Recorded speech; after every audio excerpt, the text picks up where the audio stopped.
So Apple just dropped the MacBook Neo at just $599, which is around 69,900. Yes, you heard that right. A MacBook Neo at this price point, like it's insane. But the question is it actually worth it? And most importantly, why Apple launched the MacBook Neo at this price point? So let's just break down all the things about MacBook Neo. Begin with the display. You are getting a 13 inches of Retina display with 500 nits of peak brightness, which is solid for student and everyday users. It is not massive, but it is comfortable for everyday work, browsing, media, and the bezels are slightly wider than the MacBook Air because Apple tried to fit the 180p camera in the top bezels, which gives you a crisp and clear experience on a video call. Now come on to the design and color. It maintains a premium aluminum build, which feels softer and more rounded body compared to the MacBook Air and Pro, and it has four stunning colors: silver, indigo, black, and citrus. So it's Apple's most affordable entry-level laptop, featuring a fun and aesthetic colors. And if I talk about the battery, it can last up to 16 hours, which means you can go a full day without worrying about charging. And this machine is powered by an A18 Pro chip, the same chip inside the iPhone 16 Pro. That means it's faster, efficient, and easily handle daily tasks like streaming, browsing, multitasking, and even 4K video editing. And the memory start at 8GB RAM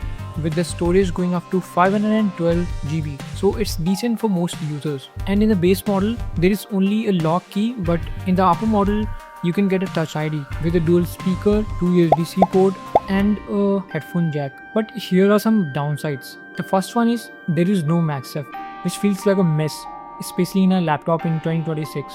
And the second one is charging are also pretty basic. There is no fast charging support here. And the third one is Apple introduced a Magic Keyboard, which has the same color as the laptop body, but there is no backlit, which could be annoying if you work in a low light. And the fourth one is trackpad. It works fine, but it doesn't have the premium sensitive feel which Apple is known for. And finally, the display, which capped with a 60Hz of refresh rate, so you don't expect that much of cooling experience you can see on a higher end of models. So what do you think? Is it worth it? Like from my side, honestly, yes.